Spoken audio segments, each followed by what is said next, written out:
Hey, you random stranger, how you going?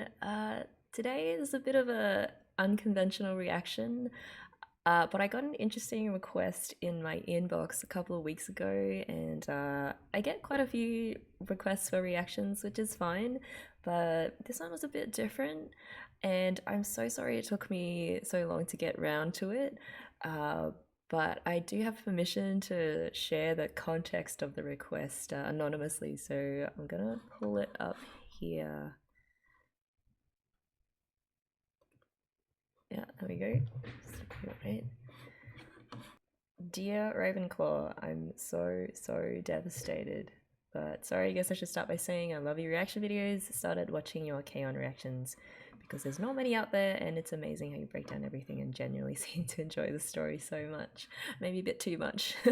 But no, thank you so much, mate. I always appreciate discovering another K-On! Fan, and I've learnt so much from doing those reactions. It's actually pretty incredible. And I'm also really sorry to hear how down you're feeling. It's been a while since you sent this, so I hope things have been looking up for you since then.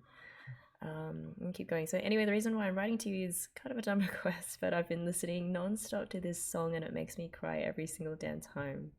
It's called Song of the Beginning Towards the End, sung by my favorite VTuber, Amane Kanata, Kanata or Gori for short. I don't know if you're into VTubers, virtual avatars with real people behind them, or ever heard of a company called Hololive.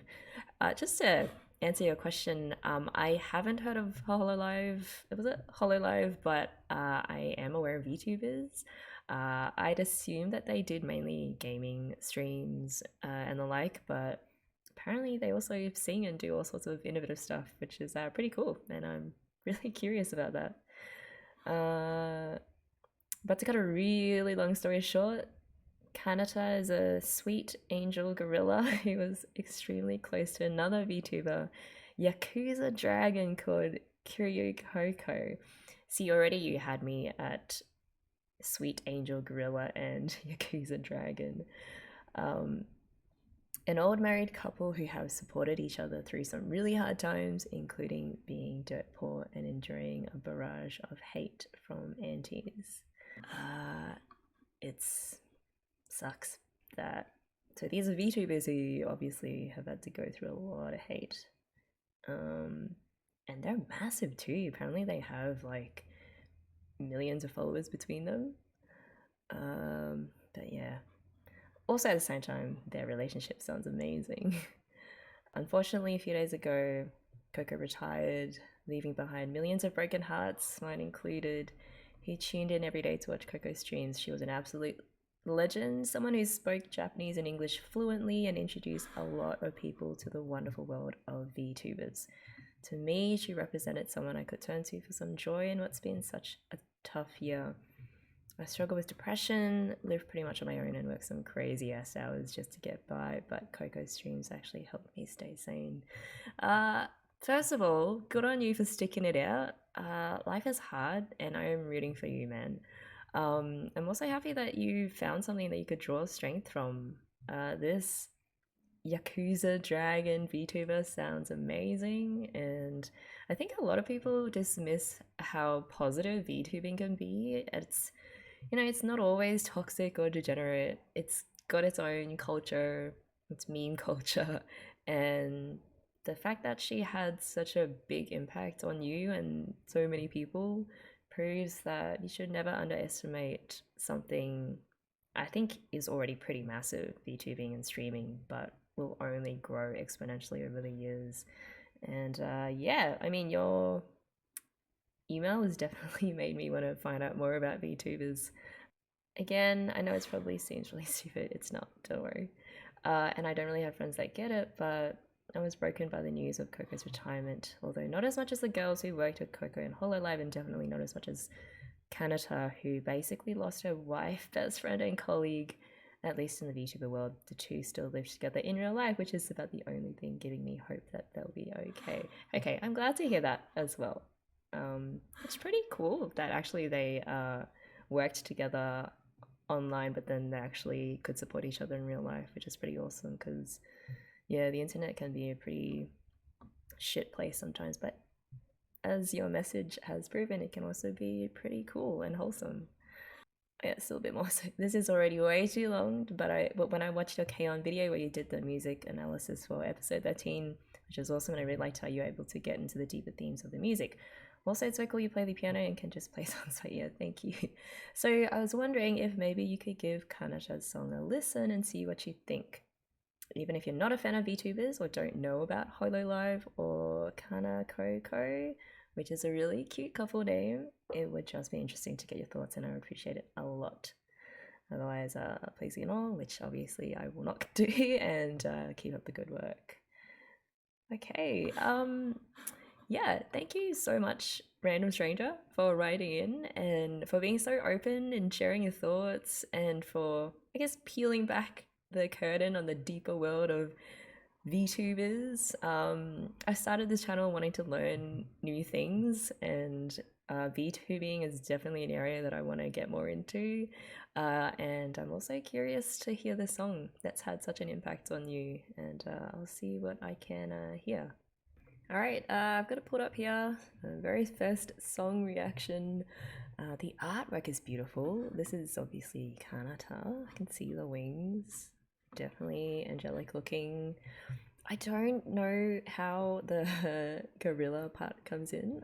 When I read your email, I was expecting like half gorilla, half angel, which is an interesting concept, but now this looks like 100% pure angel right here. So anyway, I'm gonna give this a listen and we'll see.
Oh man. She has a beautiful voice. Okay. First impressions. Man, that's just a song of pain. You can hear it in her voice. The way that she takes her time in her breathing and in the way that the piano part supports her. Damn, her voice is good. Uh, it's like in the upper registers and the way that she slides up to those higher notes manages to be very precise, but also incredibly emotional. And I don't know how she does it. Just the words that I saw in the Japanese, yeah, I just saw pain, memory, pain. And so, man, I have a lot of thoughts about the music accompaniment, the piano, and how it fits in with her singing. But yeah, it's easy if I show you on the piano, so just give me a while and I will come back. Alright, so I've transcribed the music, and there's so many interesting little details hidden in there that explains why the song is so emotional, even to someone like me who obviously isn't familiar with the world of Hololive and this beautiful relationship between a gorilla angel and a Yakuza dragon. So the first 30 seconds or so of the song sets it up so beautifully. It starts out in E minor, but then throws in some E major, and it goes back and forth between those two. And if you're not familiar with major and minor keys, generally and very generally, because there are numerous exceptions to this, but most people tend to associate major with being happy and then minor with being sad. So this is E major scale. And then this would be the E minor natural scale.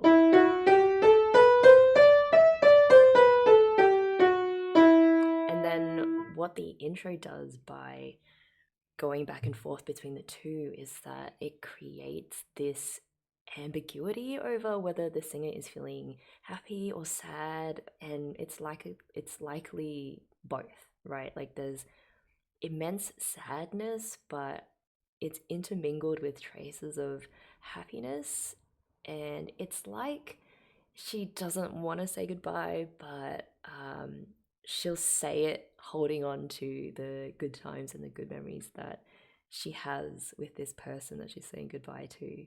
So I'm just going to play it from the start and point out the switching back and forth.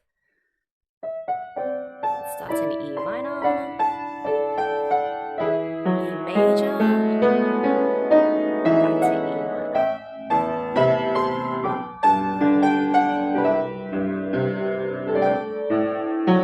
And then these chords here, very happy sounding chords, very strong, solid chords in E major.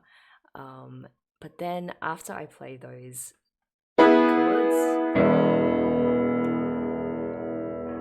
then comes this long, tension-filled pause before this part comes in.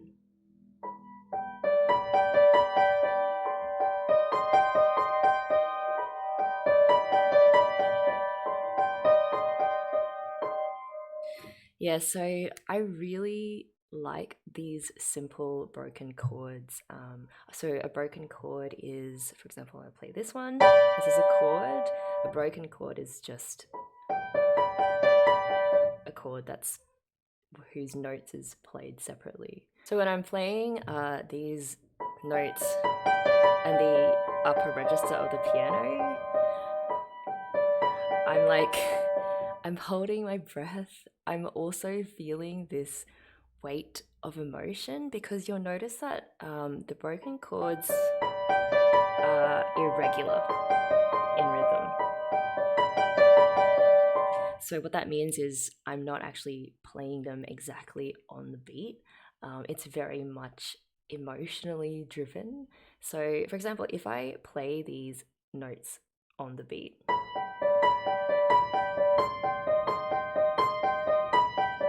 it sounds weird, it sounds kind of wrong and just altogether suffocating, right? So it doesn't actually allow me to feel things, which is why this part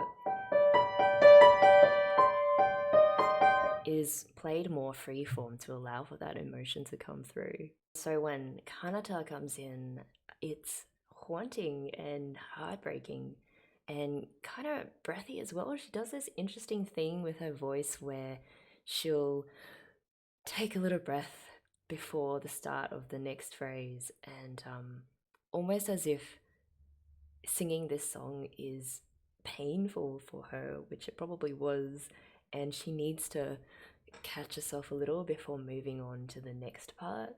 And as the piano that's accompanying her, I feel all of that pain too, because I've got to wait for her to make sure that I'm supporting her and being sensitive to how she's breathing and singing the song.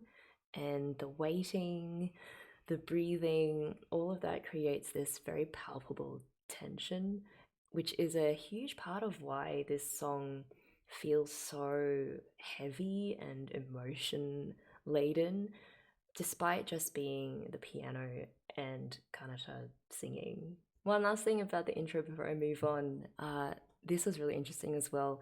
So after these chords, these major chords, then the beautiful broken chords come in, which are in E minor. So you'll notice that after I play these happy chords, the sustain is on. So a sustain is basically, even if I like lift my hand, sorry, it's his hand, even if I lift my hand up, you can still hear the notes continuing on. So the sustain just basically holds those notes. So with a sustain on, you've got the major and the minor coming in.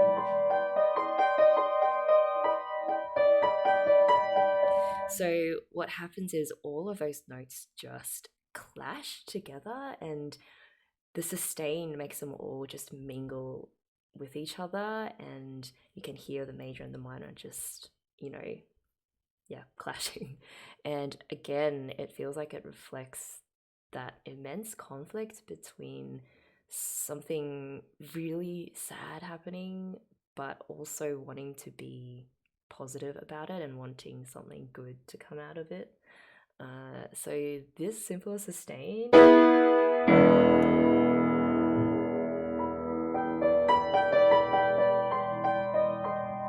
it just creates that conflict there. Okay, so let's just play from where Kanata comes in, right about here.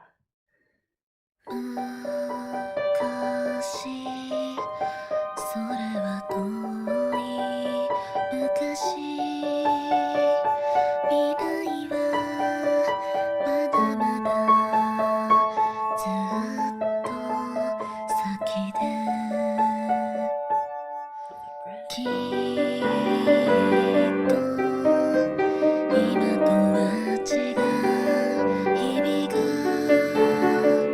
待ってるものだと勝手に思っていたけれど気づく Alright, so there's that interesting part where there's a crescendo or a section that's gradually getting louder, and it feels like it's building and building up to something, and she's getting ready to let go, but then all of a sudden she just pulls back. And to me it felt like a bit of a false start, where she was psyching herself up but then was like, oh god, I can't do this yet, I'm not ready to let all my emotions go. So yeah, I'm talking about this part. Builds,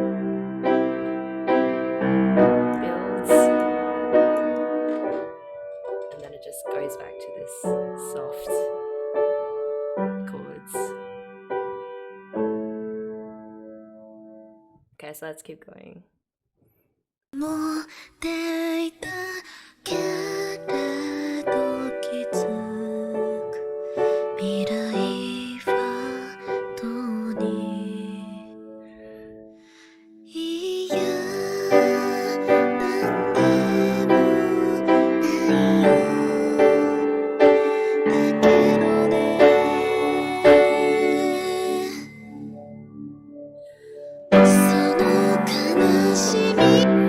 That breath right there, having to wait for that, hearing the slight wavering in her breath, that is pain, like pure and simple pain from the soul right there. Uh, as the accompaniment, waiting for her to continue in my head, I'm just thinking, come on, girl, you can do this. Compared to previously, where that part where she um, builds and then pulls back, here it feels like really it could go either way. And then the next section that's coming up is the hardest to play, not technically, but emotionally, because she's put herself out there now, and the chords, and every single chord is so stressed. And when I'm playing it, I feel like I'm clawing through mud and pain and loss and just all this emotion that's starting to pour out. So we'll start a ways back and then I'll show you what I mean.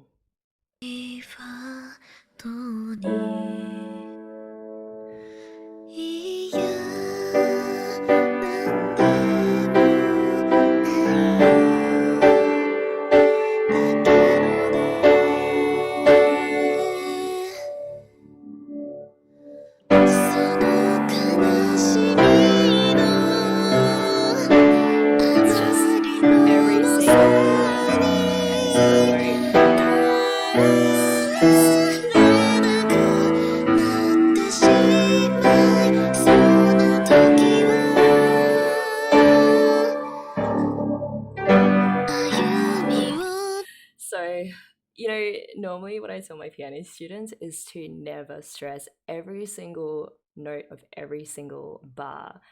You're meant to phrase it naturally, place accents or stresses in tasteful places, but all of that goes out the window when you have a piece of music that is just raw, pure pain.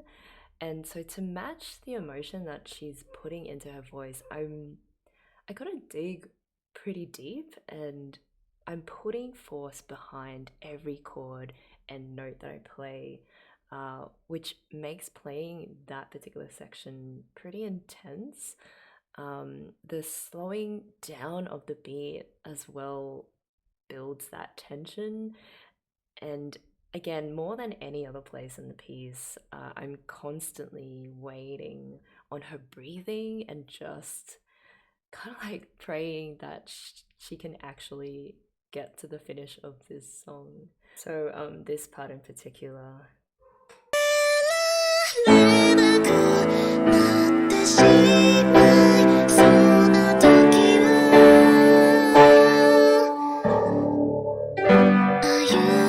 So there was a pause there too, but much shorter. The next phrase comes in relatively quickly, and it feels like because she's finally got some momentum going, and she's finally starting to let go of all of this pent up emotion, that if she even paused for any longer than that, the tension or the emotion would just explode and it would be really hard to keep going and finish the song. At least that's what feels like when I play that part. It's, how, I don't know if you've ever tried to sing a song while you're crying. If you pause and you stop and you let that emotion that's building in your throat to get stuck there, it's actually really hard to keep going on. And so after this massive build-up, the next phrase just rolls on to just allow her to keep going. Okay, let's keep going and then all the way to the end now.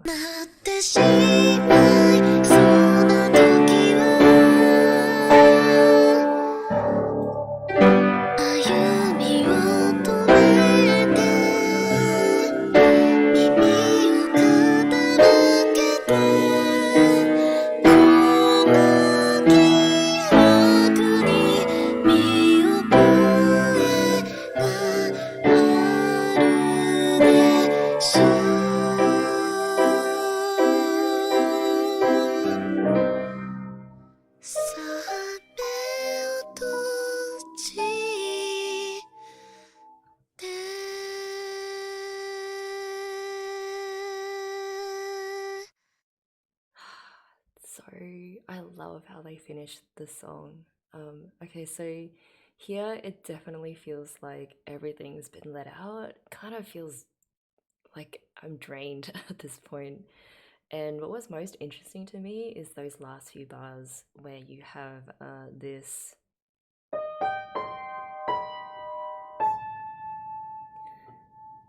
But then the very, very last few notes are completely Kanata just singing them on her own with no accompaniment and just silence. And to me, it says, like, I see the piano kind of like her fans, like you, who are there to support Kanata every step of the way and want her to be okay after having to say this goodbye. But the final few notes being Kanata on her own also signals that for her it's a very private goodbye too. Obviously, there's a lot of things that's happening behind the scenes that aren't out there in the public, and she has a very deep personal relationship with Coco, and so those last few notes are for her and for Coco, or from Kanata to Coco, um, and it's just between them, this last goodbye. That is probably my favorite part of this whole piece, even though the entire song is beautiful. But I love how the last notes that the piano gets, these ones, and then Kanata finishes the song on her own. Those notes remain unresolved. So the resolution to those notes belongs to the person behind the voice. Hang on. So normally you'd want to go from back to the one, something like that. Like it feels like the song's finished and you can finally relax. Oh, actually, interestingly, the song finishes in G major. Yeah, okay, so G major is actually the relative major of E minor, and without getting too technical, it's basically a major and a minor key who share the same key signature. Uh, so the fact that Kanata finishes on the G major is also like another little signal to say that things are gonna be okay. They're both gonna be okay. And that despite this sad, sad song that she's had to fight through and breathe through, um, yeah, that in the end it's gonna be fine. Oh man, just such a nice detail. Yep, so I guess I could finish my analysis right there on that happy note. Thank you so much for introducing this song to me. I have definitely got to find out if this girl sings more songs because I love her voice and the control that she has. And just, I don't know, there's a real gift in how certain singers can convey really deep emotions. And God, she just sounded amazing just paired with that piano. So yeah, thank you so much, and I really hope that you're feeling better. And yeah, I hope to see you around for more K on, I guess.